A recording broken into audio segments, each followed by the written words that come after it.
Neste cenário de campos verdejantes e colinas verdes, às margens do Ribeirão das Abelhas e do Borá, foi fundado o Arraial do Santíssimo Sacramento sob o patrocínio de Maria, depois de levantarem um cruzeiro e o cônego Hermógenes rezar a primeira missa da região. Assim começa a história de Sacramento, Minas Gerais, na presença de duas Marias, uma ausente e outra sempre presente, cobrindo com seu manto evangelizador toda a extensão das terras prósperas do Ribeirão das Abelhas e do Borá.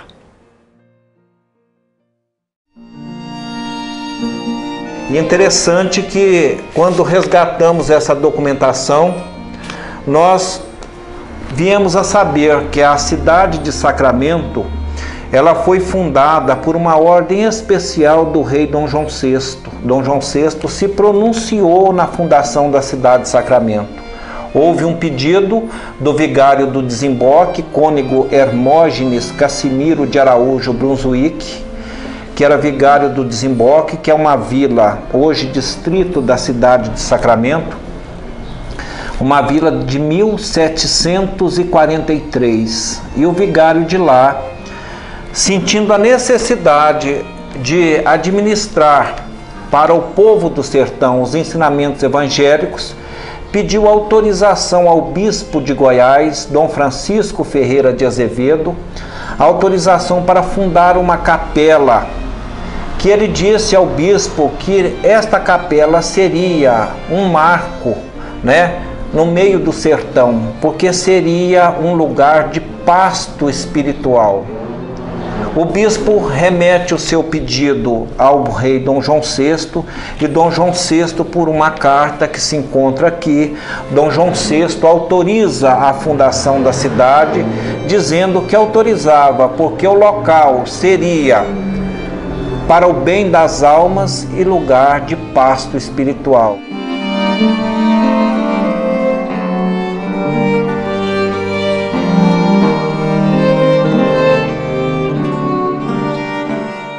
O cônego Hermógenes Cassimiro de Araújo tinha tanto poder que ele recebeu a incumbência de demarcar a Sesmaria e entregar a concessão para pessoas que pudessem dar desenvolvimento, fazer com que essa Sesmaria progredisse, desse emprego, fossem exploradas, enfim.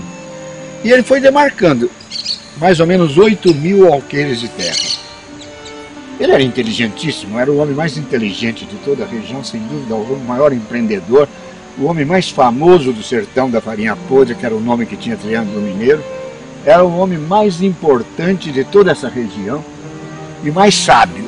Então ele jamais ia pensar que isso aí fosse feito pelo Espírito Santo ou por obra não humana. Mas ele não teve dúvida, pôs o nome de Santa Maria. Mas ele achou tão bonito o local todo, a paisagem, que ele não só colocou o nome de Santa Maria, mas entregou para o irmão dele a concessão, Padre Antônio Alves Portela Domiense de Araújo. Em seguida, o Padre Antônio, com o auxílio dos escravos, construiu a capelinha, que houve alguns massacres. Houve massacre de cigano, massacre de índio, massacre de brancos, houve alguns massacres por aqui. E entre eles, houve uma briga de colonos, de capatazes e escravos. E os capatazes ou levaram a pior, ou ficaram muito zangados. Eu sei que eles puseram fogo na capelinha, pegaram a imagem da Virgem Maria e jogaram no Rio Grande. Então, dessa imagem não tiveram mais notícia. O interessante é que quando aí teve um médium que desenhou a capelinha e nos entregou. Falou, você vai fazer capelinha? Eu não vou fazer, eu não sei. Estou estudando. Aqui, eu recebi esse desenho da capelinha. É esse desenho aí. Aí veio um outro, menino ainda tem, o que ele pode ter, 12 anos de idade. Falou, tio, aqui que tinha capelinha, nesse local. Aí ele marcou a capelinha. A capela é um marco histórico. Assim, Sacramento elevada à condição de cidade em 1876, nasce de um ato religioso, sob a égide de Duas Marias, com a grandiosa missão de ser um local especial na educação e na evangelização. O padre Domiense, ele ficou com essa Sesmaria de Santa Maria, né? E ali ele edificou uma fazenda que está lá, que é onde nasceu o capitão São Roque. Ele foi um padre muito piedoso, dedicado inteiramente à catequese dos índios e dos escravos. Mas ele teve um caso com uma escrava, filha de uma escrava, linda. Não é porque foi minha bisavó, não, tataravó, mas dizem que ela era muito linda. Ela chamava Eleodora e tinha o apelido de Janinha, porque ela era filha de uma escrava que chamava Jana. Ela teve um filho com o padre. Esse filho desapareceu no dia do nascimento. A escrava foi alforriada, também no dia do nascimento do filho.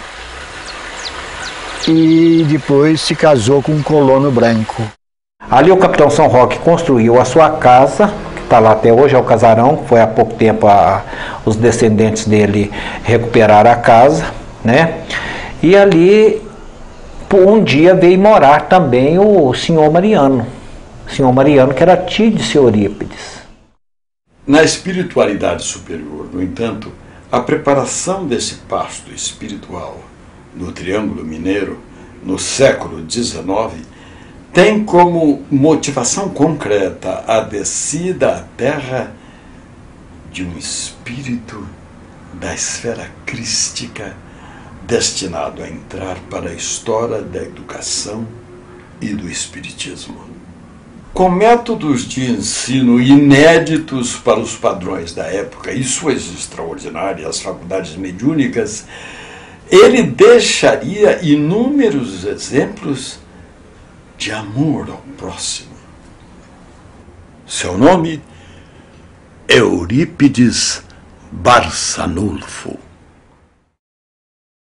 Como educador, Eurípides Barçanulfo coloca a educação a serviço das crianças mais pobres e adota, no Colégio Allan Kardec de Sacramento, os mesmos métodos de ensino de Pestalozzi, embora nada conhecesse sobre o educador suíço. Métodos esses de grande importância para a época e que são amplamente utilizados nos dias de hoje: a adoção de classes mistas, a abolição de castigos e recompensas, ensino de português, matemática, francês, inglês, latim, física, geometria, botânica, arte dramática, astronomia, zoologia, química, anatomia, filosofia, história do Brasil e universal, história das religiões, do espiritismo e fim dos exames tradicionais.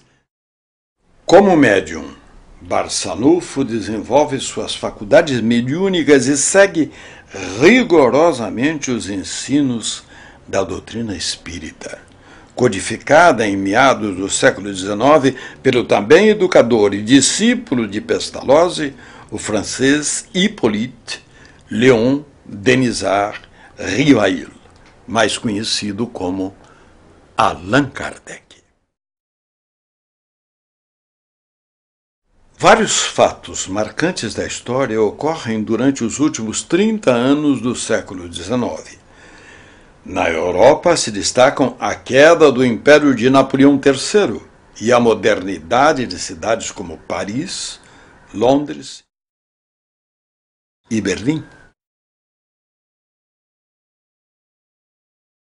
Os Estados Unidos começam a demonstrar sua força produtiva e econômica, a caminho de se tornarem a maior potência do mundo no século XX, já respirando ares de liberdade.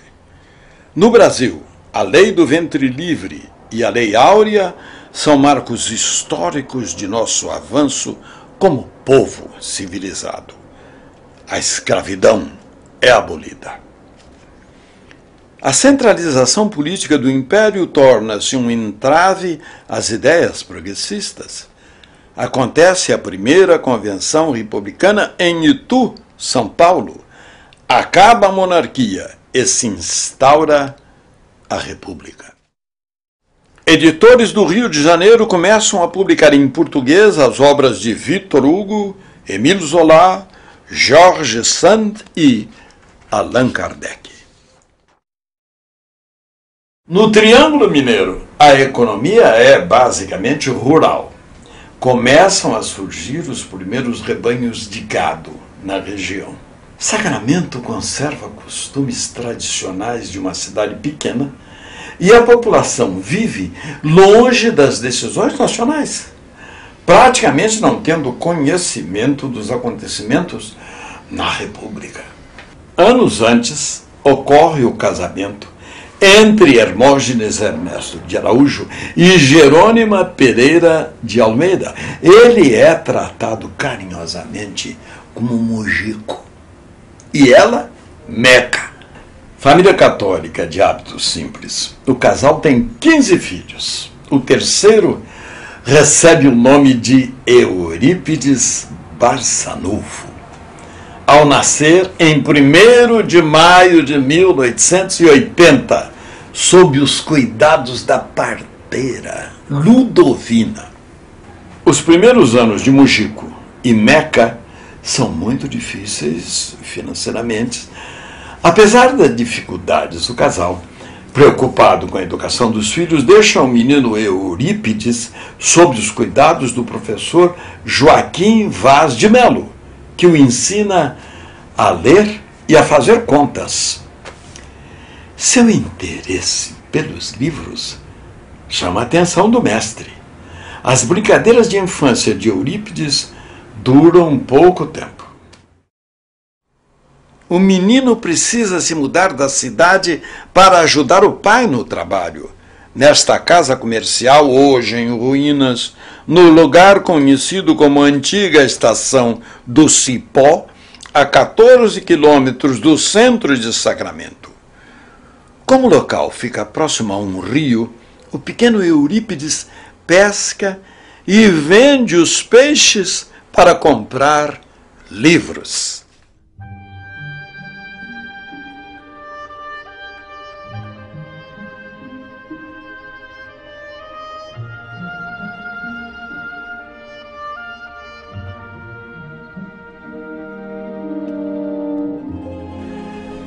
Nesta época, Sacramento assiste à chegada dos primeiros imigrantes vindos da Itália para substituir a mão de obra escrava nas plantações de café. Surgem as primeiras famílias de brasileiros descendentes de italianos.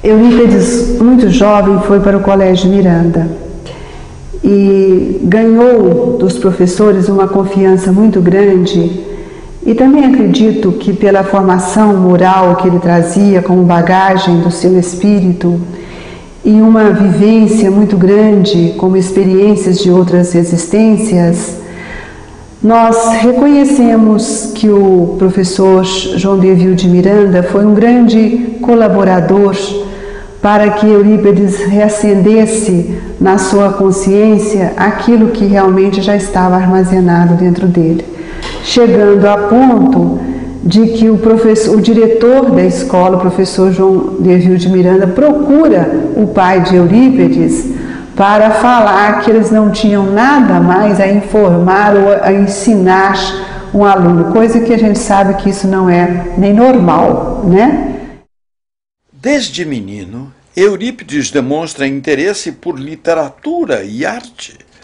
No Colégio Miranda, desenvolve seus conhecimentos intelectuais. Durante os estudos básicos de Eurípides, Mojico hospeda um médico que traz alguns livros sobre sua profissão. Folheando esses livros, o menino se interessa em estudar medicina.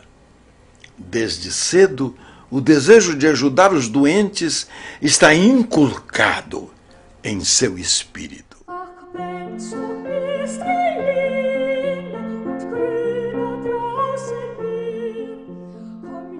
Eurípides participa da fundação de um grupo de arte dramática, escreve suas próprias obras e monta peças clássicas, alcançando fama na cidade e na região. A criação deste grupo teatral possibilita discussões sobre literatura, filosofia e arte. Eurípides relaciona-se com a família do compositor Carlos Gomes e são organizados saraus comuns na época, nos quais predominam peças musicais do período romântico e clássico e barroco. Após Eurípides concluir os estudos secundários, o professor Miranda diz ao pai que o rapaz não tem mais nada a aprender em seu colégio e que, portanto, deve fazer um curso superior numa cidade grande. Seu pai aceita a ideia e o matricula na Escola de Medicina da Marinha do Rio de Janeiro, para onde chegam a viajar 2 vezes. Católica fervorosa, sua mãe, Dona Meca, não pode frequentar a igreja por causa de suas visões e estado emocional durante os ofícios religiosos. Seu ex-aluno, Dr. Tomás Novelino, conta que Dona Meca, só de pensar em se afastar do filho, tinha fortes crises de desmaios. Eurípides era um homem sem problemas materiais, sem problemas espirituais. Ele estava realizado, porque com 24 anos de idade ele já era diretor do Liceu Sacramentano, professor de todas as matérias. Quando faltava um professor, ele substituía. Ele era um intelectual reconhecido já em toda Minas Gerais e talvez no Brasil inteiro. Mas ele tinha 3 grandes problemas. O primeiro dele era a doença da sua mãe, que o perturbava desde criança. O grande sonho de Eurípides é encontrar um meio de curar sua mãe. Ele curou quando se tornou espírita. O segundo grande problema dele chamava Senhor Mariano, o tio querido dele, que estava fazendo um movimento contrário à religião da família, estava envergonhando a sociedade sacramentana e da região com trabalhos do diabo em Santa Maria. E o terceiro problema dele era as bem-aventuranças. O seu Ferrúcio, ele lembrava, e está gravado, de seu Eurípides assistindo à missa dentro do presbitério, dentro do altar. Seu Eurípides tinha um lugar dentro do altar junto do padre. E enquanto o padre fazia o sermão, ele levava uma caderneta e ia anotando o sermão do padre. É da memória do povo, por exemplo, seu Eurípides saindo da matriz andando de fasto, para não dar as costas para o altar. Eu tenho todos os documentos da igreja que conseguia xerocopiar. Há um silêncio abissal nos livros da igreja com relação a seu Eurípides. Seu Eurípides não é citado em nenhum livro da igreja, a não ser o livro de batismo dele. Ele conhecia a Bíblia com uma palma da sua mão, ele tinha uma memória fotográfica. Na época, os padres eram proibidos de entregar Bíblias a leigos, a irmãos leigos. Somente padres poderiam ter acesso à Bíblia, porque eles estudaram e estavam preparados para compreender seus mistérios. Os irmãos leigos não podiam ler Bíblia, porque eles não iriam entender, iriam fazer confusão. Era essa a filosofia predominante na época. Mas o padre tinha tanta confiança no saber de Eurípides, na facilidade com que ele assimilava as coisas, diretor do colégio da qual ele era professor. Os 2 padres eram professores do colégio Liceu Sacramentano. Então, o padre entregou uma Bíblia. Eurípides chega à conclusão que, se ficar longe da mãe, Dona Meca, ela sofreria uma piora em seu estado emocional. Assim, desiste de seus projetos pessoais no Rio de Janeiro e permanece ao lado da mãe, em Sacramento. Segundo sua biógrafa, Corina Novelino, influenciado pela passagem de um médico em sua casa quando criança, e por livros sobre homeopatia emprestados por um estudioso sobre o assunto, o jovem Eurípides abre uma pequena farmácia, realizando o desejo de auxiliar os doentes pobres e também de curar os desmaios da mãe, Dona Meca. Em 31 de janeiro de 1902, Eurípides funda, juntamente com amigos, o Liceu Sacramentano de Ensino Fundamental e Médio. No mesmo ano, lança na cidade o jornal A Gazeta de Sacramento. É inevitável que um homem bom, culto, portador de caráter íntegro, exemplar e caridoso, e que desenvolve tantas atividades culturais em benefício da comunidade, se torne uma das figuras mais populares. Em 1902, Eurípides se candidata e, com expressiva votação, é eleito vereador especial, passando a se dedicar também à política local por 2 mandatos trienais.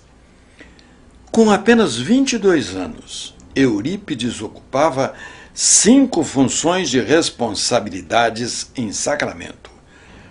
Professor e diretor do Liceu Sacramentano, vereador, jornalista e secretário da Irmandade São Vicente de Paulo. E segundo consta, ali em Santa Maria teria começado a acontecer fenômenos paranormais. E, sem explicação para o fato, buscaram um espírita em Uberaba, ou perto de Uberaba, em Peirópolis, ou chama Peirópolis justamente por isso, Frederico Peiró. Frederico Peiró era um espanhol que tinha um centro espírita lá em Peirópolis. Foram buscar ele para ver os fenômenos que estavam acontecendo em Santa Maria, já que não tinham encontrado uma solução para aquilo, né? E ele veio e constatou pela crença dele que se tratava de espíritos ou de manifestações espirituais, e começou ali a fazer um trabalho que os espíritas chamam de trabalho mediúnico em torno daquela fazenda, daquele, né? E até fundar ali o primeiro centro espírita rural, né? Em Santa Maria, que hoje, até hoje, eles dão continuidade aos trabalhos lá.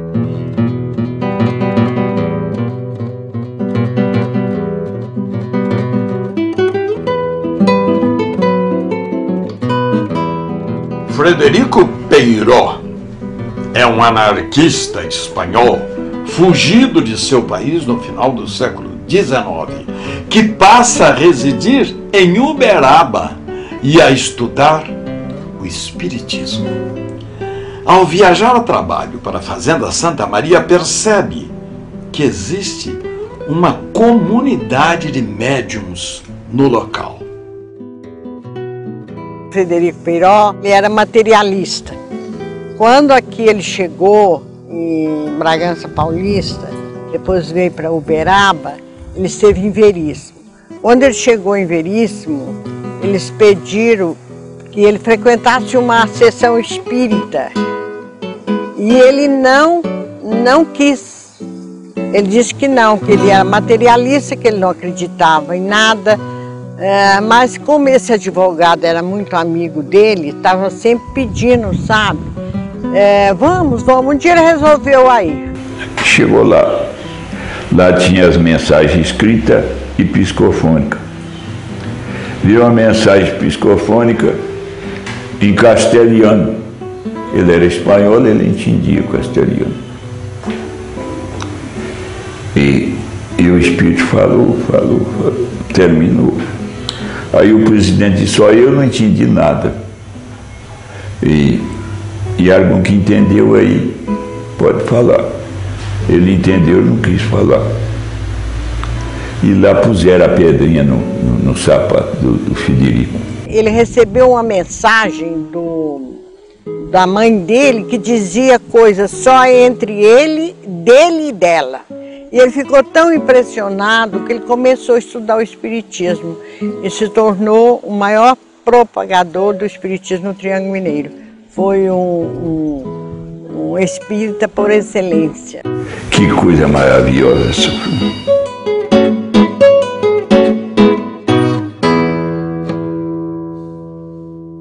As panelas andavam, passeavam pelas casas. As janelas abriam e fechavam à noite, embora estivessem trancadas. As portas batiam à noite, embora estivessem com tramelas. Enfim, ouvia-se vozes de pessoas que não estavam na casa. Todos estavam dormindo. Outras casas viam os vultos, viam assombrações. Eram todos efeitos físicos. Parecia que havia uma tempestade de pedras sobre a casa e não havia nada. Não havia chuva, não havia nada.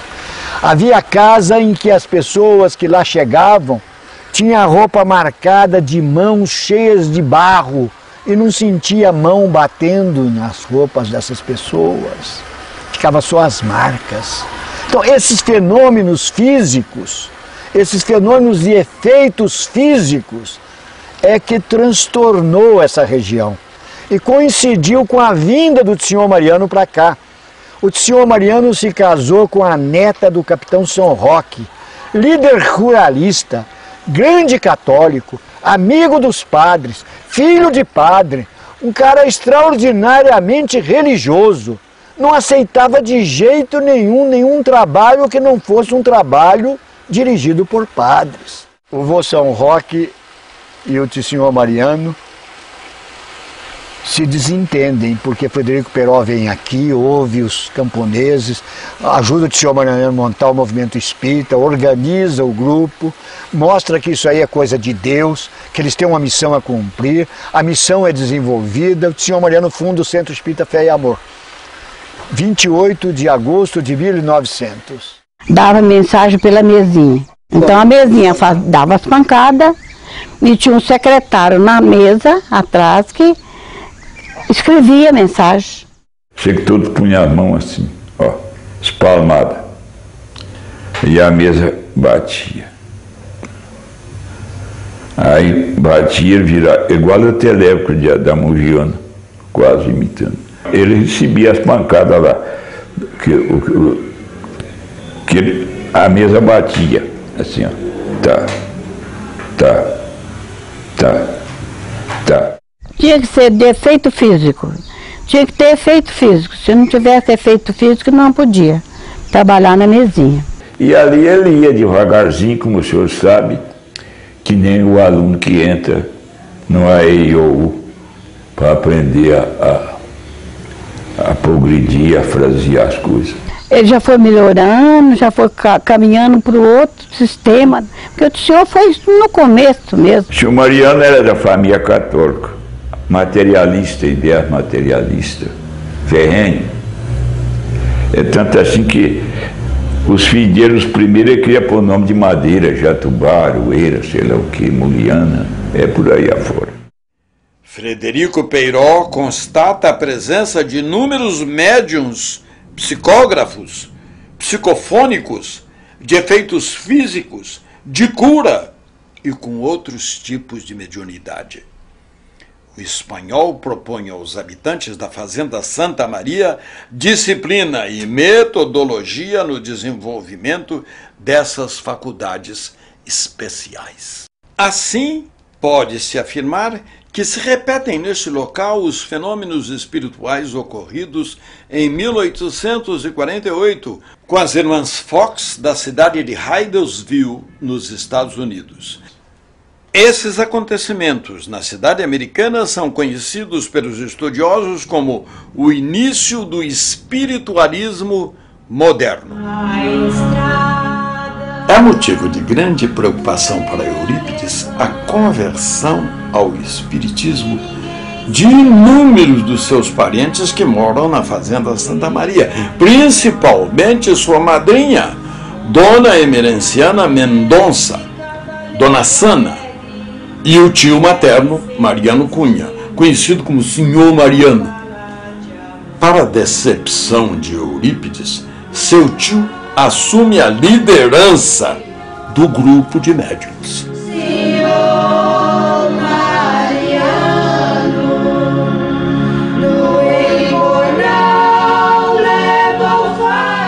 Quando vê o afilhado, Dona Sana lhe fala da quantidade de fenômenos mediúnicos dos quais é testemunha nas sessões espíritas na Fazenda Santa Maria e das significativas pregações evangélicas realizadas por gente humilde, analfabetos e semi-analfabetos. Eurípides, um católico fervoroso, mantém longas discussões sobre o assunto com o tio, tentando fazê-lo desistir de seguir o espiritismo. Deste coração de Santa Maria.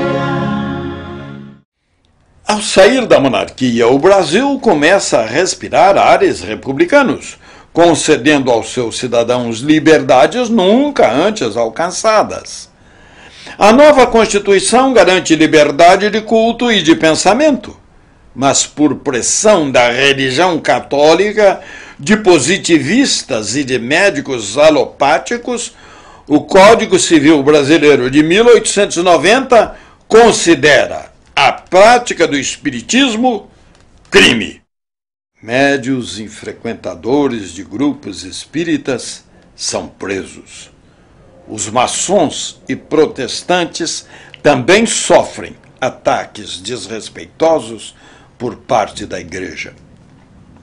O médico espírita Dr. Bezerra de Menezes, em sua coluna no jornal O País, sob o pseudônimo de Max, afirma que essa lei decretada no Brasil demonstra um atraso medieval e que mais se assemelha a um castigo da época da Inquisição. Os espíritas são perseguidos e os locais nos quais se realizam palestras e sessões mediúnicas são apedrejados pela população católica, incentivada por padres e bispos que se empenham em mostrar ao seu rebanho o lado demoníaco do espiritismo. Os espíritas afirmam que suas práticas religiosas e filosóficas são baseadas no Evangelho do Cristo e que seus princípios são frutos de pesquisas sérias. Nesse período, no Rio de Janeiro, são fundados vários grupos de intelectuais para estudar a doutrina de Kardec, destacando-se o do advogado Antônio Saião, pai da cantora lírica Bidu Saião. Esses grupos espíritas exigem o fim da escravidão e apoiam a República. É de um desses grupos que surge o movimento que fundou a centenária Federação Espírita Brasileira, em 1884.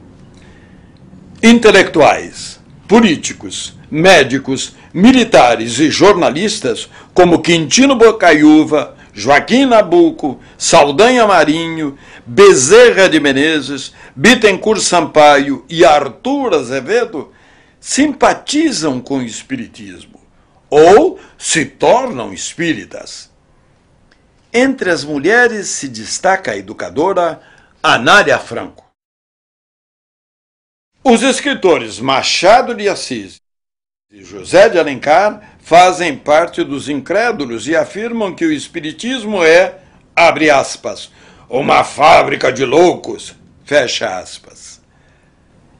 Em Sacramento, Eurípides Barçanufo toma conhecimento da opinião dos dois grandes escritores brasileiros. Eu sei que o presidente lá do Rio, da Federação Espírita, ficou sabendo que Bezerra de Menezes estava manifestando aqui, em Minas. E mandou um mensageiro aqui. Mandou um mensageiro aqui, o mensageiro chegou aí, olhou tudo aí e tal, e ele mandou um livro, depois da morte de Leon Denis, não é? Ciente da chegada de Mariano Cunha a Sacramento, Eurípides pede para sua mãe, Dona Meca, preparar a cama do tio em seu quarto, como de costume. Mal se recolhem e Eurípides, impaciente, inicia não um diálogo, mas um verdadeiro duelo de conceitos religiosos e filosóficos, tentando demover o senhor marinheiro da prática do espiritismo. Seu tio argumenta no limite do seu entendimento. A conversa se estende por horas e Mariano dá sinais de exaustão mental, pois o sobrinho lhe exige mais do que sua capacidade intelectual permitia absorver. O duelo, por fim, tem um vencedor aparente. E Mariano diz ao sobrinho, num misto de rudeza e ternura: desisto. Sou um homem rude do campo, que não tem condições de discutir ideias religiosas com você, que é um moço apreparado, estudioso e fala diversos idiomas. Tome, leia este livro. E entrega ao sobrinho o livro Depois da Morte, do filósofo e intelectual francês Léon Denis, lançado na França no final do século XIX. Obra que há mais de 100 anos fascina gerações devido ao seu conteúdo filosófico, literário e humanista. Entregou o livro, o senhor pegou, logo no prefácio ele já baqueou, já amoleceu, e ficou lendo o livro. Ele dormia, acordava, o senhor está lendo o livro. Ele falou, ele gostou do livro. O dia amanhece e o jovem Eurípides ainda continua a leitura, seduzido pelo linguajar e pela argumentação do continuador da obra de Allan Kardec. A partir daí, passa a olhar para o tio de uma maneira diferente. Mas a conversão definitiva de Eurípides ao espiritismo não se daria com a leitura de Depois da Morte, embora tenha sido este o momento decisivo que o levou a refletir sobre os postulados da doutrina dos espíritos. Começa o ano de 1904. Avalado em suas convicções na fé romana, Eurípides estuda o espiritismo. Cada vez mais se afasta dos ofícios religiosos da igreja. Um, porém, sobrepõe-se aos demais: o das boas aventuranças. É a velha questão que insiste em perturbar o jovem católico. E o Eurípides vem à Sexta-feira da Paixão e chega em Santa Maria. Viu que o trabalho estava sendo realizado na casa de um camponês. Se dirigiu àquela casa e lá chegando sofreu uma primeira surpresa. Todos os habitantes de Santa Maria estavam presentes. Unanimidade. Não havia um contrário. Todos eles eram espíritas e participavam daquele trabalho. Segundo fato que espantou Eurípides: se todos estavam presentes, não havia necessidade de lugares vagos. E lá estavam 2 lugares vagos, um para ele, outro para o companheiro que ele trouxe. Então sabiam previamente que ele lá estaria, e ele não avisou ninguém que viria aos trabalhos. Depois, o maior espanto é que Eurípides assistiu respeitosamente à abertura dos trabalhos, à prece do senhor Mariano, a explicação do texto que foi lido, e depois o senhor Mariano informou que iria passar para os trabalhos mediúnicos. E nesse instante, depois ele contou, mas mentalmente, Eurípides teria dito: se isto for verdadeiro, se os mortos puderem voltar, eu gostaria que João Evangelista me informasse através do Aristides, um dos que compunham a mesa de médiuns, e ele conhecia todos, porque todos eram parentes dele, pela origem até, através de Aristides, as bem-aventuranças. Aristides não sabia fazer o ó com a garrafa. Ele é analfabeto e falava como fosse estudado. Tinha um coração grandioso, era muito bom, uma pessoa boníssima, prestativa, caridosa, mas era oco de inteligência, vazio de inteligência. E não tinha tido oportunidade de frequentar escolas. Então por isso que Eurípides pediu que João Evangelista explicasse por intermédio de Aristides as bem-aventuranças. Não tem dúvida, Aristides levanta-se e faz a mais linda explanação bíblica que Eurípides tinha visto até então, ouvido até então. Aristides explica bem-aventurança por bem-aventurança, à luz de 3 leis fundamentais da doutrina espírita. A primeira, a lei do amor. A segunda, a lei da reencarnação. A terceira, a lei do progresso. Cada um de nós conquista aquilo que Jesus prometeu pelos seus próprios esforços. E Aristides explica isso com uma clareza irrefutável, com uma lógica que Eurípides ficou abismado. E no final ele diz: João, o Evangelista. Não precisa dizer mais nada, Eurípides se torna espírita. Aí acabou de completar a derrubada dele. Então o senhor Mariano foi o portal do senhor Eurípides. A estrada de Damasco de Eurípides Barçanufo foi Santa Maria. É igual São Paulo e Estevão. Sem Estevão não tinha São Paulo. Senhor Eurípides sem Mariano, no meu modo de ver, não tinha senhor Eurípides. Ele deu um testemunho dos maiores, o compadre senhor Mariano. Ele foi meu compadre, a filha mais velha, a fiada dele. Chegava as pessoas obsidiadas, ele punha lá numa casinha, eu ia para a escola, eu chegava lá e encontrava ele pondo comida na boca daquele pessoal. 2, 3, que o sarava chegava mais 2, isso foi a vida do senhor Mariano. Foi um pioneiro do espiritismo no Triângulo Mineiro, foi. Os espíritos tinham respondido ao seu desafio. Não restam mais dúvidas. Eurípides constata que os homens, após a morte do corpo físico, sobrevivem e podem se comunicar com os chamados vivos através dos médiuns. Esse episódio, aliado à mais perfeita compreensão de Deus que encontrara nos argumentos de Leon Denis, em Depois da Morte, faz com que Eurípides Barçanufo descerre definitivamente o véu da ignorância espiritual que o dominava até então. Depois de ir à fazenda Santa Maria para educar sua mediunidade com Mariano Cunha e Frederico Peiró, sua conversão se completa. Todos os momentos difíceis pelos quais passa, devido à sua decisão, Eurípides encontra sempre o apoio necessário junto ao tio e aos médiuns da fazenda Santa Maria.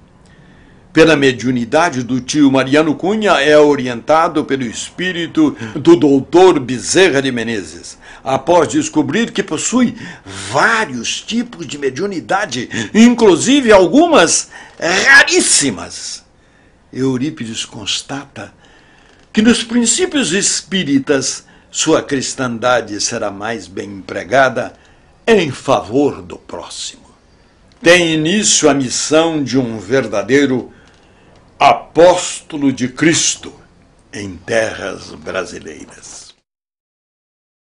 Nós estamos diante do casarão da Fazenda Santa Maria, onde Senhor Mariano tinha o seu centro espírita e onde Eurípides Barçanufo desenvolveu a sua mediunidade.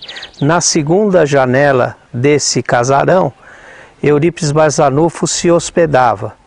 Inclusive, durante 3 meses, logo após sua conversão, quando ele abandonou a Igreja Católica, entregou todos os documentos da Associação São Vicente de Paulo que ele presidia para os católicos, devolveu para os padres, e aqui ele ficou 3 meses, onde ele acabou desenvolvendo todas as suas capacidades mediúnicas junto com o seu tio, o senhor Mariano. Como ele vinha da Igreja Católica e tinha uma influência muito grande, os pais ficaram com medo, natural naquela época, pois o espiritismo era muito pouco conhecido, de que Eurípides estava subjugado ou passando por situações em que não era mais compatível com aquilo que ele havia aprendido e ensinado. Eurípides foi prevenido pelos espíritos de que todos o abandonariam após essa conversão.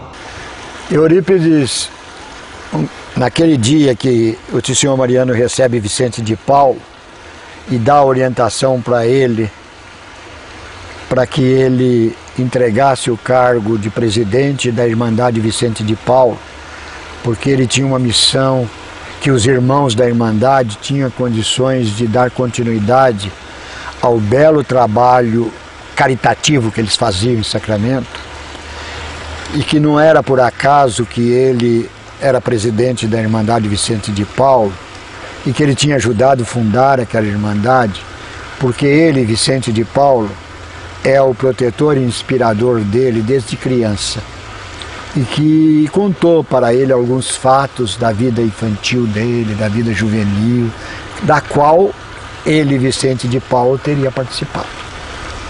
E ele informa a Eurípides naquele dia que Eurípides iria perder tudo, mas quando perdesse tudo estaria no momento de realizar a sua grande missão. E depois disso ele só deslanchou em todos os setores. Em todos os setores. Tudo que Eurípides Barçanufo punha a mão dava certo. Em todos os setores. Mas naquele dia, quando terminaram os trabalhos, já estava à noite. E ele então chega para o senhor Mariano e fala: senhor Mariano, aonde mora o Carlos? O senhor Carlos é um doente que tem nome de Carlos. Aí ele falou: o Carlos mora depois dessa selva aí. Ele mora numa casinha isolada daqui. Por quê? Nós temos que visitá-lo. Amanhã cedo nós vamos lá. Não, senhor, nós temos que ir hoje, porque faz 3 dias que o Carlos não tem alimento e nem água. Nós temos que ir hoje. Mas a selva, floresta, tem animais perigosos. Mas nós estamos a serviço de Deus, não estamos, senhor? Nós não temos que temer isso. Vamos lá visitar o Carlos. Arriaram o cavalo e foram. Chegaram, levaram víveres, levaram água. Chegaram lá, realmente o Carlos estava sem alimento e sem água. Eurípides deu alimento, deu o passe, e na saída deu-lhe um beijo na testa. Iniciava-se a primeira grande cura de Eurípides, a segunda foi sua mãe, a primeira foi do Carlos. Era um leproso que se encontrava isolado em Santa Maria esperando a morte, porque ninguém mais o visitava de medo da doença. Eurípides o curou. Isso está na tradição oral nossa, né, Marileia? As pessoas passavam mal em algum lugar, aqui, e de repente se Eurípides chegava, sem chamar, sem comunicar, se Eurípides chegava na casa da pessoa enferma, né? Isso aconteceu com o meu próprio pai. Mas eu contei do meu. E meu pai, o papai contava que minha avó já tinha perdido 2 irmãozinhos do papai com croup, difteria, né? É. E o papai contraiu a doença também e começou a passar mal, né? De repente chegou a ser Eurípides, medicou, chamou umas pessoas e disse: ó, confia, não abandone a mãe do menino. Meu avô era mascate, viajava muito, não abandone ela até eu voltar, porque o menino corre risco de vida. Mas ninguém tinha chamado esse Eurípides, ele chegou lá. E quando foi na madrugada, ele voltou, mediu a febre do papai, quando menino, 5 anos, falou: pode ir embora todo mundo, que não, o perigo passou. Ao adotar o Espiritismo como sua nova filosofia de vida, Eurípides cria, em 11 de junho de 1904, o culto das 9 horas, em que pessoas de todos os credos religiosos pedem a ajuda espiritual para si e para seus familiares, recebendo fluidos de espíritos benfeitores por meio de médiuns espíritas. O tio Eurípides, ele teve uma intuição de fundar o culto às 9 horas da manhã. E esse culto foi fundado em 1904. O dia que ele faleceu, no outro dia, vovó Meca prosseguiu com o culto. E depois, no desencarne da vovó, nós, a mamãe aqui fazia o culto, todos faziam culto, entendeu? Mas quem permaneceu com o culto foi a mamãe.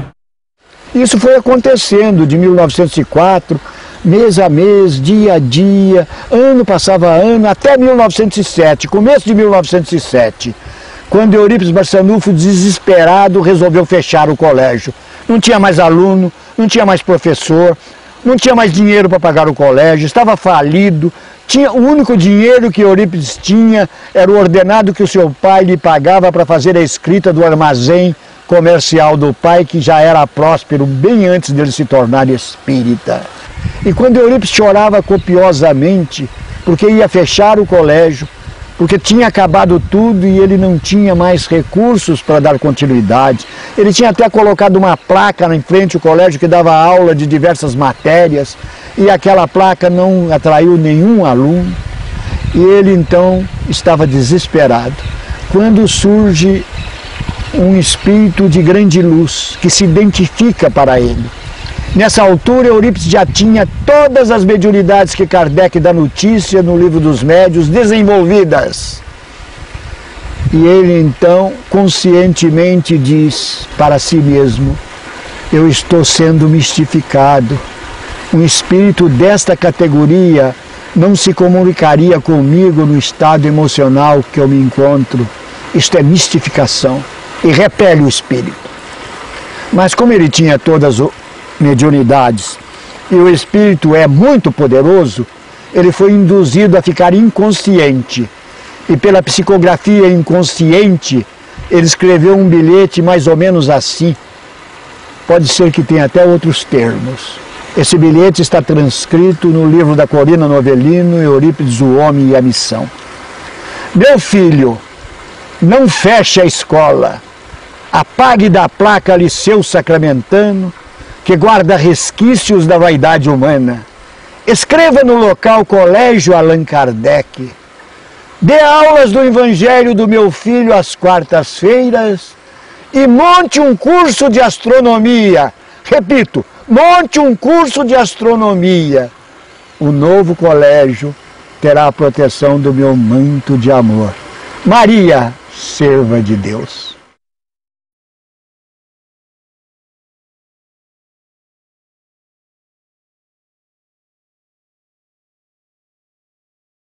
Ele foi lá correndo, apagou da placa Liceu Sacramentano, escreveu Colégio Allan Kardec. Comunicou o fato a seus companheiros de Santa Maria e passou a dar aulas do Evangelho de Jesus às quartas-feiras. E montou o curso de astronomia. Mas ele não tinha alunos. Os primeiros alunos foram alguns companheiros, a mãe dele, alguns companheiros que foram se tornando espíritas, e os confrades de Santa Maria, que iam para lá assistir às aulas. Mas não era só isso.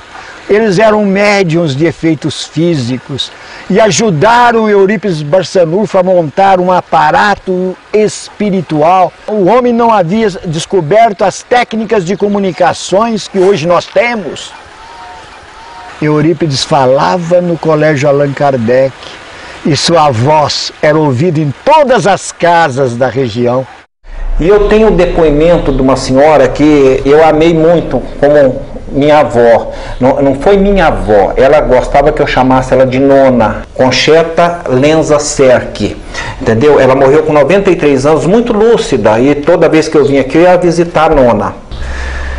E ela lembrava da figura de Sr. Eurípides. E esse Eurípides, às 9 horas, fazia uma prece lá no colégio dele. Então ela morava a uma certa distância e ela falava: mamãe, quem está gritando?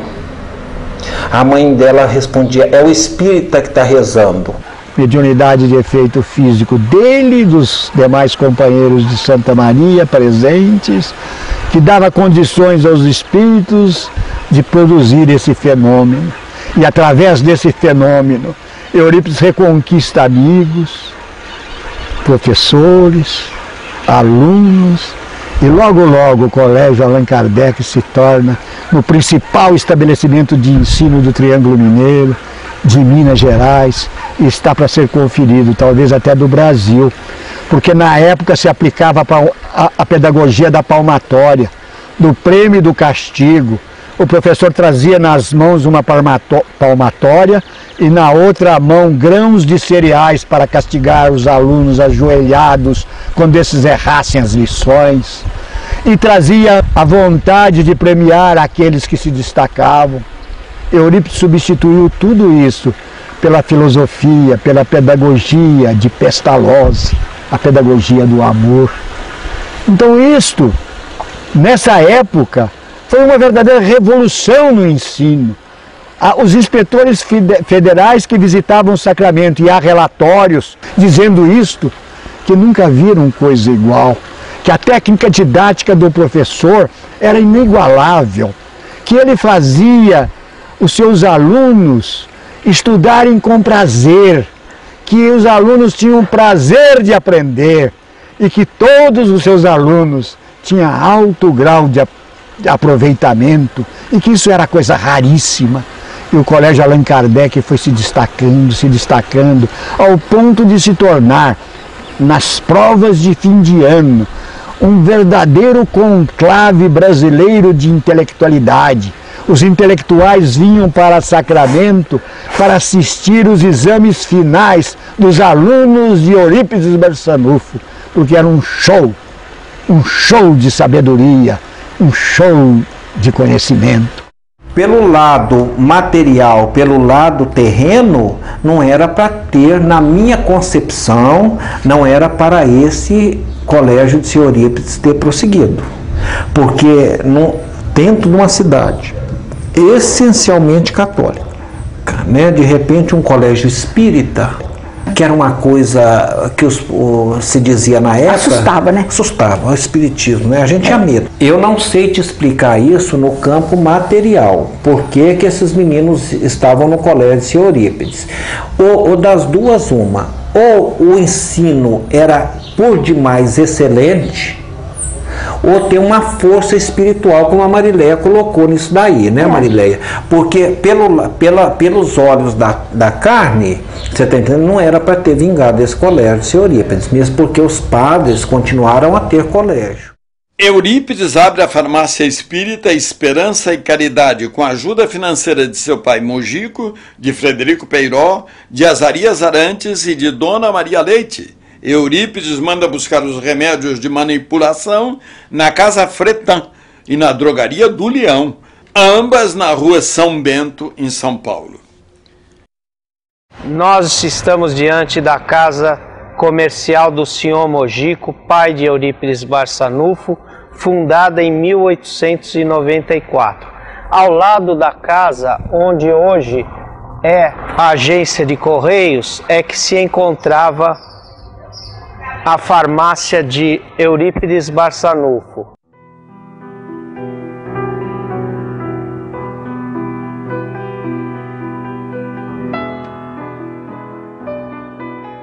No preparo das manipulações de remédios e no atendimento da população, ajudam sua mãe, Dona Meca, e as irmãs Ederite e Eurídice, mais conhecidas como Sinhazinha.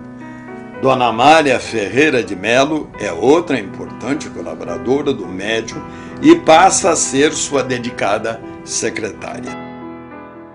Essa farmácia, toda a construção ela foi transferida para a Chácara Triângulo, onde hoje existe o Recanto da Prece, dirigida por suas sobrinhas netas Egorina e Nizinha Cunha.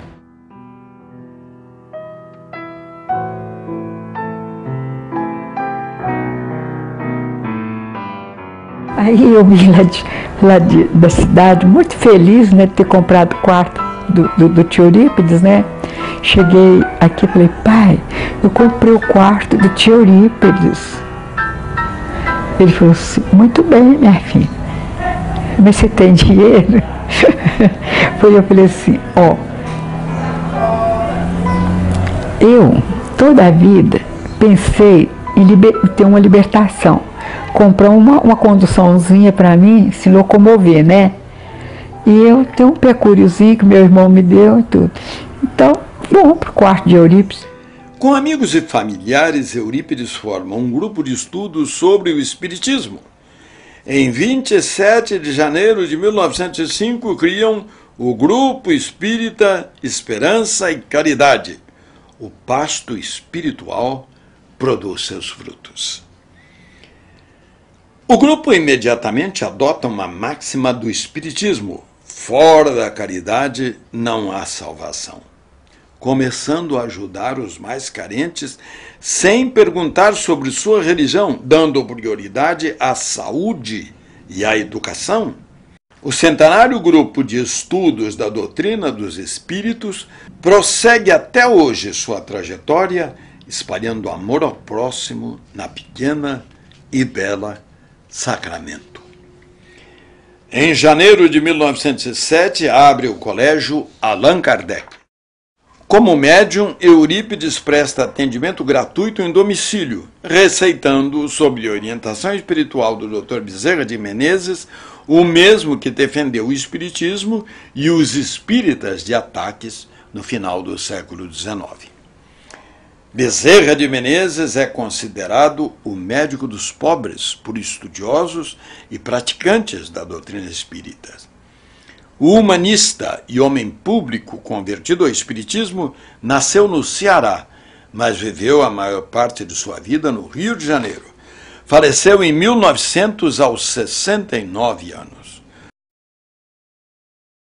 Ele era homeopata, ele era poliglota, ele era professor, ele era uma pessoa culta, ele falava 2 ou 3 línguas. Então essa pessoa tinha que ter destaque dentro da Câmara. O senhor Eurípides teve destaque dentro da Câmara. Estou até aqui, por incrível que pareça, apareceu aqui, sem a gente esperar, apareceu o livro do senhor Eurípides aqui.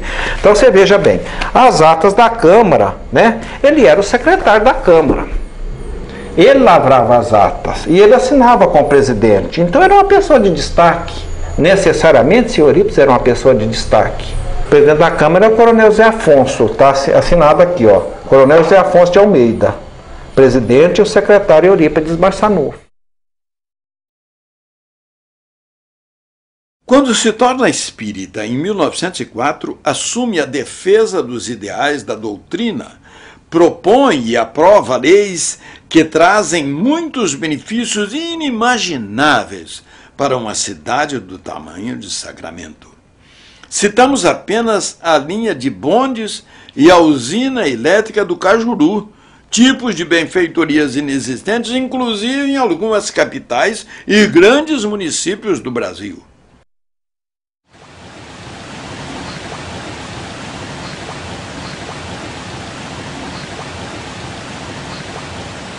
Eurípides Barçanufo, juntamente com toda a pleiade de vereadores que trabalhavam junto com ele, empenharam um projeto junto à Câmara Municipal de Sacramento daquela época para a construção da usina hidrelétrica Cajuru.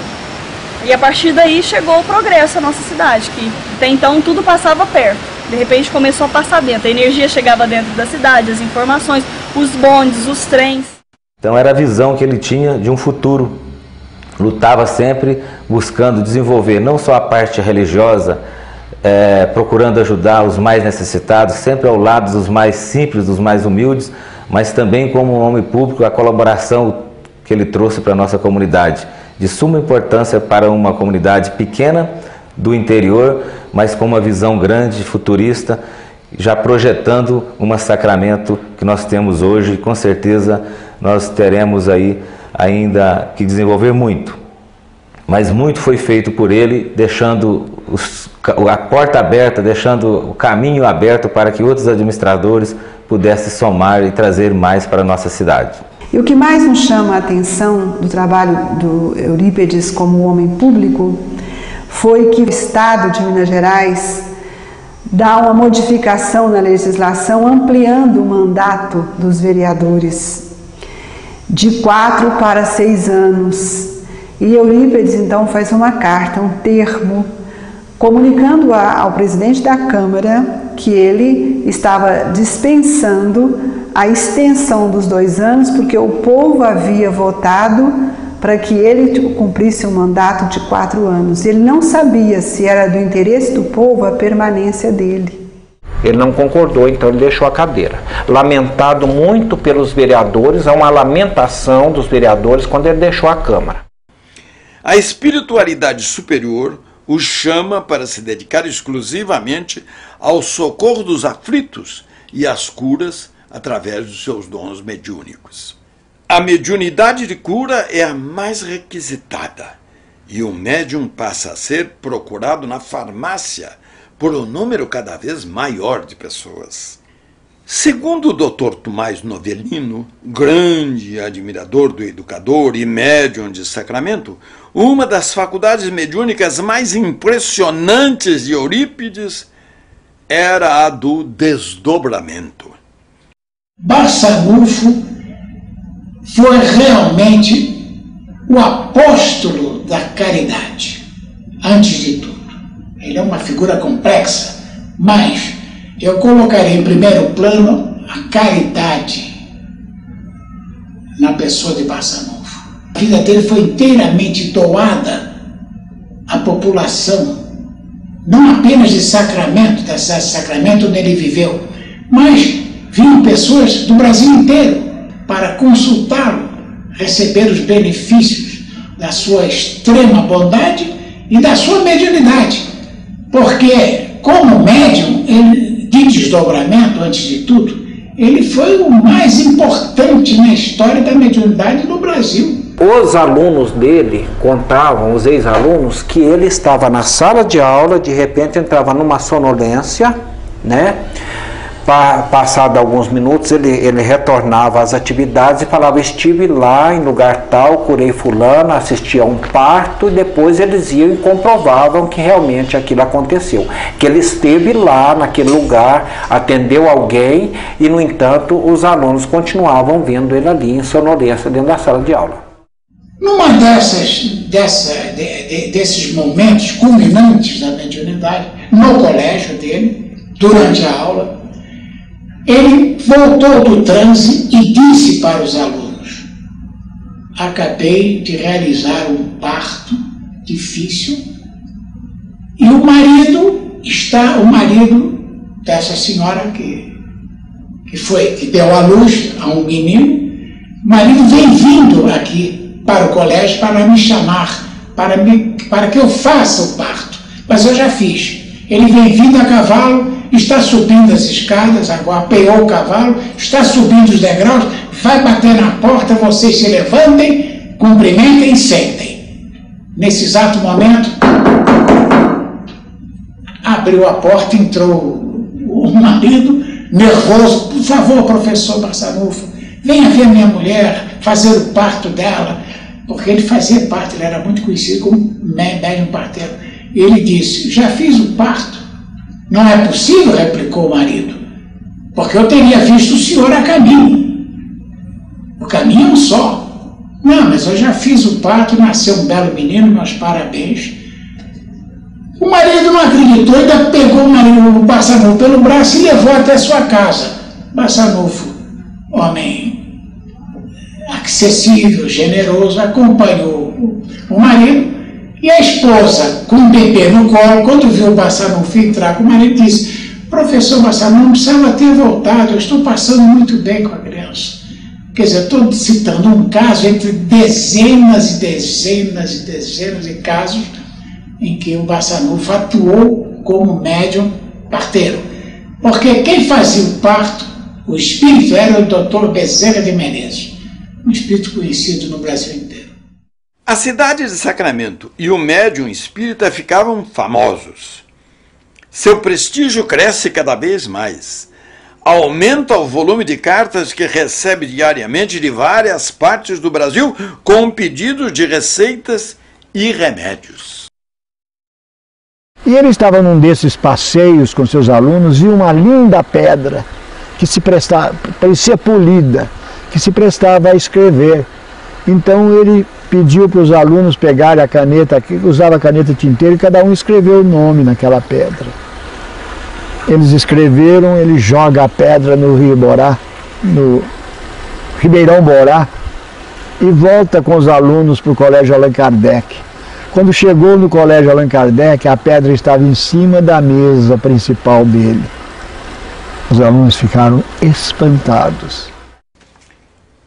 Segundo sua assistente, Dona Amália Ferreira de Melo, muitas pessoas que vinham buscar soluções para suas doenças e que não conheciam pessoalmente o médium, já encontravam o remédio pronto nas mãos de Eurípides, que o entregava dizendo: "Vá depressa, meu amigo, a doença não espera." Tinha uma mulher, um casal, uma família na fazenda, e a mulher estava muito ruim, mais ruim mesmo para morrer. Então, que a mulher falou assim: "Vai, fulano, não me lembro os nomes, e você vai lá e fala com o senhor Eurípides para ele mandar um remédio para mim, que eu estou muito ruim." Ela nem citou o que tinha, tão ruim que ela estava. E ele então colocou um vidro num embornalzinho e montou a cavalo e veio. Chegando aí, ele parou no primeiro ponto de venda. E lá ele se bebeu um pouco e adormeceu por ali. E ele voltou para casa e passando por um rego de água, e tinha chovido na cabeceira e a água ficou meia turva. Ele já lembrou que tinha vindo aqui em Sacramento pegar um remédio com o senhor Eurípides. Ele pegou, encheu a garrafa de água, tampou e levou. E falou assim: "O senhor Eurípides mandou essa garrafa de água, de remédio, falou que é para você tomar de 2 em 2 horas.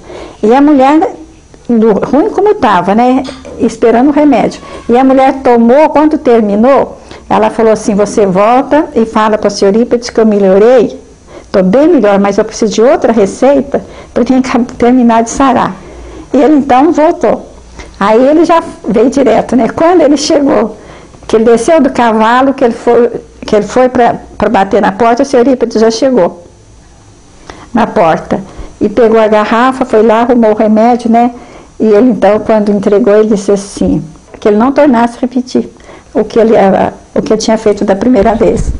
Que ele achou que o senhor Eurípides não estava sabendo, né? Não estava sabendo, não ia adivinhar que ele já tinha o truque que ele tinha dado no nome dele, né? Que levar uma água como remédio no nome dele. Ele pediu que ele não repetisse. Há outros casos. Dulce Ribeiro de Melo, minha tia, era a filha de Francisca de Castro de Melo. O nascimento dela foi uma coisa extraordinária. Francisca de Castro de Melo, minha avó, por parte de pai, ela era mulher do coronel João Ribeiro de Melo, dono de uma sesmaria que ficava nas proximidades de Araxá, chama Fazenda Caxambu. João Ribeiro de Melo, o pai, porque o filho foi meu pai, meu avô, ele já tinha relacionamento com Eurípides Barçanufo. E ele tinha tanta confiança em Eurípides que o parto de uma de suas filhas, a Marieta, foi feita por Eurípides Barçanufo em Sacramento.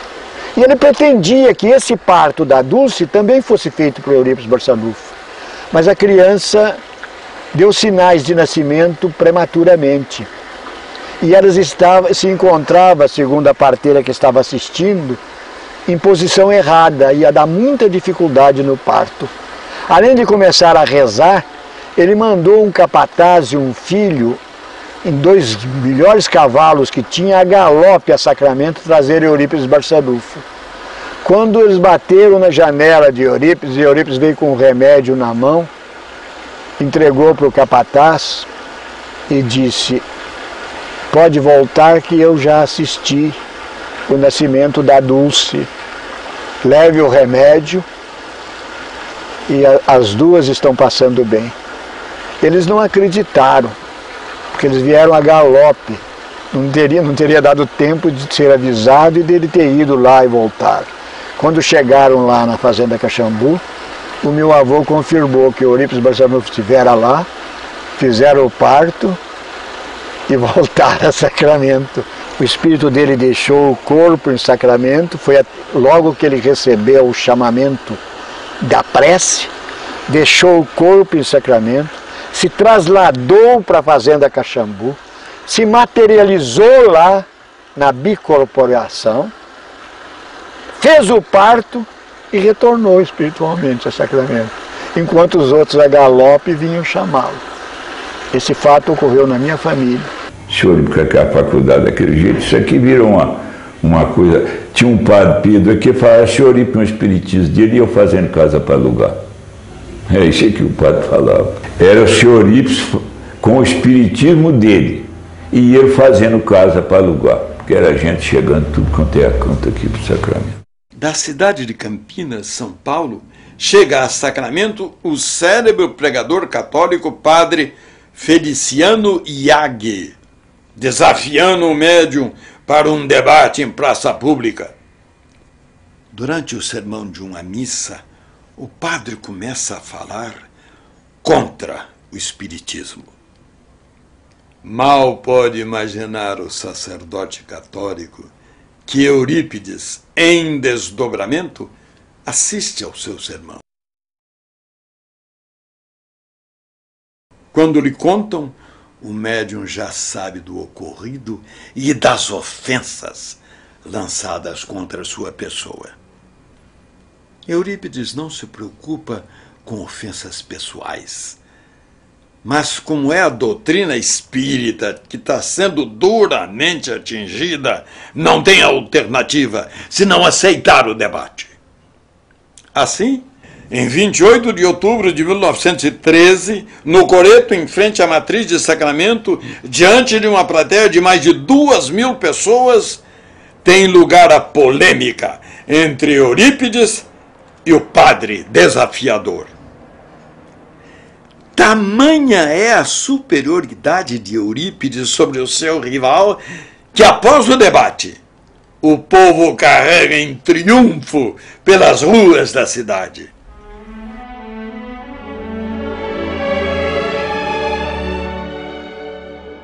Dono do grupo teatral, dono do jornal, dono da farmácia, homem próspero, homem feliz, realizado em todo sentido, larga tudo para seguir uma doutrina exótica que ninguém conhece, que todo mundo considera a doutrina do diabo, ficou doido, foi dominado pelo diabo. Era isso que ele foi considerado. Não é que eles faziam isso de má fé, não. Eles consideravam mesmo doido. Agora, de má fé foi o processo que fizeram contra Eurípides, né? Quem moveu o processo contra seu Eurípides foi o Círculo Católico de Uberaba? Foi. Quem que era o presidente do Círculo Católico de Uberaba? Era um farmacêutico. Denunciou ao promotor de Uberaba que em Sacramento Eurípides praticava medicina ilegal. Na lembrança do meu pai, acima da farmácia de seu Eurípides, no mesmo alinhamento da rua, existia a farmácia do Dr. Antônio Augusto Neto, que havia formado em Ouro Preto, na melhor faculdade de farmácia do Brasil da época. Agora, a farmácia do Neto, segundo meu pai, ficou vazia porque 30 metros abaixo o povo afluía na farmácia de Eurípides, o remédio curava e não se pagava remédio. Uma farmácia luxuosa da época que não vendia, e uma farmácia pequena com 2 portas ali ao lado de um armazém do pai dele, e aquilo o povo fazia fila de 100 metros de fila para poder buscar remédio. Pode ser que esse processo movido lá em Uberaba, eu acredito que o clero bateu palma sim, Você está entendendo? Mas não tem a participação direta do clero só porque era o Círculo Católico de Uberaba. Porque quem moveu foi o presidente do Círculo Católico de Uberaba, que era um médico. O promotor que fez a denúncia não conseguiu sustentar a tese até o final, porque os depoimentos que vinham em contrário derrubavam a tese da medicina ilegal. Você está entendendo? Então, aquilo ficou de juiz para juiz, de promotor para promotor, até prescrever. O processo prescreveu, não houve julgamento nele. Porque os juízes se declaravam suspeitos, né? E os depoimentos que vinham contradiziam a denúncia feita. Esses juízes viam mais benefício na atuação de seu Eurípides do que impedir a atuação dele. Talvez seja isso. Porque realmente naquela época, de 1917, seu Eurípides, eu acho que seu Eurípides já não tinha tempo para mais nada na vida dele. Tanto que meu pai, às vezes, papai falava assim, seu Eurípides não virou espírita não, ele não tinha tempo de ir na igreja, o povo não dava tempo, papai falava isso. Ele foi processado criminalmente por exercício ilegal da medicina, só que ele nunca cobrou um tostão de ninguém e não usava nem aquela possibilidade, quem pode pagar, paga, quem não pode, não paga. Ninguém pagava, ninguém pagava. Ele dava de graça o que de graça recebia. Ele era um médium perfeito, não cobrava nada de ninguém, não aceitava doações, a não ser para as obras assistenciais. Frederico Peyrol foi um dos grandes doadores de Eurípides. Eu acredito, é um depoimento que eu estou dando, eu acredito sinceramente na santificação de Sr. Eurípides. Na minha concepção católica, Sr. Eurípides é um santo. Quem é santo é quem amou a Deus e quem serviu o próximo. Essas pessoas são santas. Conheço 2 pessoas espíritas santas. Eu conheci 2 pessoas santas na minha concepção. Santos mesmo na minha concepção. Tomás Novelino, eu acho que é um santo. Que merecia, se fosse católico, ser canonizado, o doutor Tomás Novelino. E a dona Idalides Rezende, que foi irmã de Sr. Eurípides, uma pessoa que eu convivi com ela ao final da vida dela, né? Nasci nas mãos dela, que ela era parteira, né? Uma pessoa de uma caridade extrema. Sr. Eurípides é um amigo de Deus. Sr. Eurípides é uma pessoa que passou servindo a cidade e a pobreza. A espiritualidade de Sr. Eurípides é uma coisa extraordinária, isso não tem como negar. Não podemos afirmar taxativamente que Eurípides teve premonições de sua morte. Mas ele sabia quando chegaria sua hora. Em 25 de abril de 1918, o educador e médium de Sacramento entra em estado alterado de consciência e pede a Dona Amália, já acostumada a esses transes, que anote o que ele vai descrever. Seu mentor espiritual, São Vicente de Paulo, o convida para um passeio em planos superiores e o avisa: meu filho, está terminada a sua missão na Terra. Estamos atingindo outra esfera. Em seguida, Eurípides, ainda em transe, transmite algumas orientações à secretária e desperta. Devido ao seu grau de evolução, o anúncio da própria morte não abala o médium. Em 18, com a febre espanhola, ele foi embora. A gripe espanhola chega ao Brasil. Milhares de pessoas morrem todos os dias. Dona Amália e Eurípides são acometidos desse terrível mal. Mesmo assim, por 3 dias, ele resiste e continua atendendo aos necessitados. Ironia da vida, os milhares de medicamentos fornecidos não servem para aquele que também arde em febre. A enfermidade mina as forças do apóstolo da caridade, que se dedica aos seus doentes até o aniquilamento e o limite da sua resistência física. A febre, implacável, vence o corpo fragilizado do grande médium.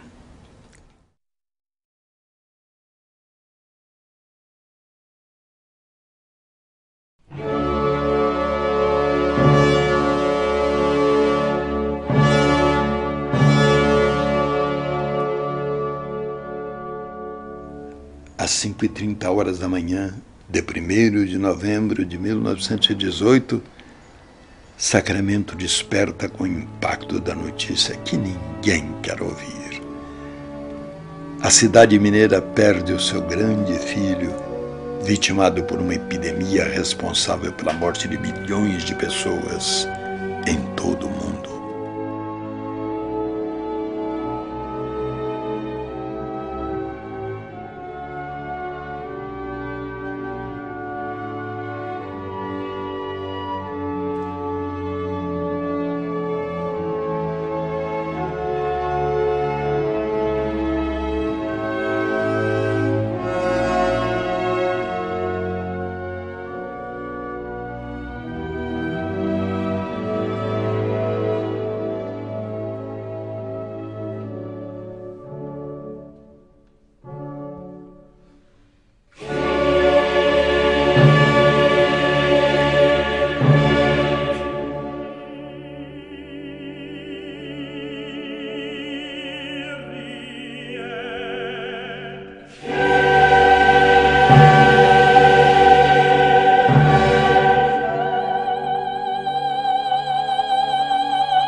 No plano espiritual, uma pleiade de espíritos da esfera crística o aguarda em festa.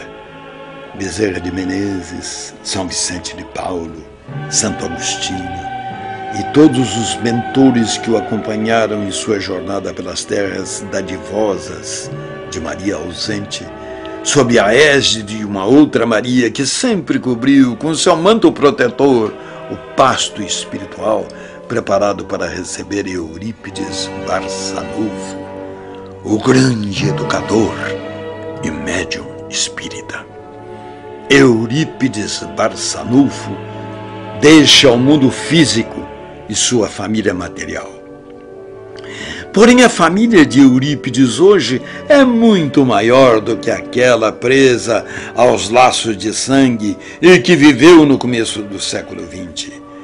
Sua família expandiu-se e continua levando adiante o ideal do espiritismo, codificado por um dos maiores nomes da humanidade, o educador e filósofo francês Allan Kardec, e preconizado por Eurípides, transformando sua fé em obras.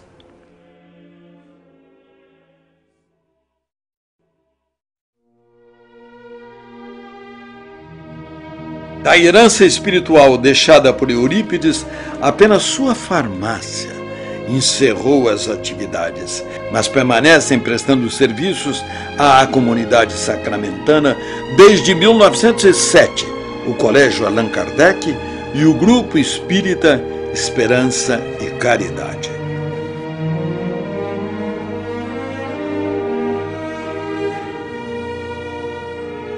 O centenário culto do Evangelho às 9 horas, que continua a ser praticado diariamente sem interrupção desde 11 de junho de 1904, o culto é realizado na Casa do Caminho, na Chácara Triângulo, ao lado do quarto onde Eurípides atendia as pessoas. Sob a coordenação de suas sobrinhas netas Nizinha e Egorina Cunha, diariamente dezenas de pessoas de Sacramento e de várias cidades brasileiras fazem preces no local, pedindo paz e proteção ao alto, para si, seus familiares e paz para o mundo. Acrescentada a esse patrimônio de sacramento, a casa da Meimei na Chácara Triângulo, que presta apoio a mães e recém-nascidos.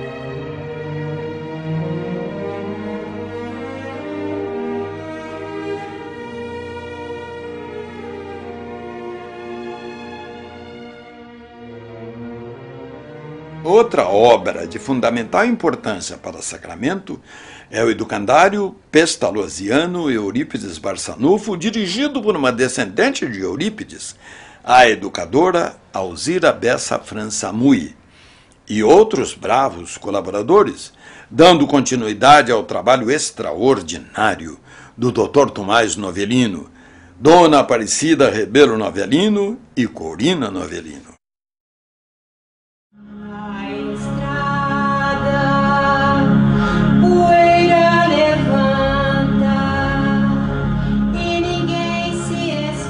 Na Fazenda Santa Maria, onde se respira não só o ar de Eurípides, mas também o de Senhor Mariano e Frederico Peiró, permanecem em atividades o centenário Centro Espírita Fé e Amor, o albergue Senhor Mariano, a Casa do Pão, a Pousada Novo Alvorecer, o Bosque Tio Anjo, a Cozinha Piloto e o Instituto Cultural Leopoldina Giovana de Araújo, que além do serviço filantrópico que presta, está construindo, através de um grupo de professores universitários, um moderno observatório astronômico e já em projeto a Faculdade de Astronomia. A sua chegada é aviso de Jesus. Uma obra com qualidades de primeiro mundo. A Casa Assistencial Dr. Bezerra de Menezes, com 40 leitos para crianças com deficiências físicas e mentais. Antigo sonho de Egorina Cunha, sobrinha neta de Eurípides. A casa foi construída e é mantida com a ajuda de mãos amigas e benfeitores. O pasto espiritual continua com sua tarefa de educar e evangelizar, tendo como modelo e guia Jesus. A voz de Eurípides Barçanufo ainda ecoa pelas terras dadivosas de Sacramento, sob as bênçãos de Maria, serva de Deus.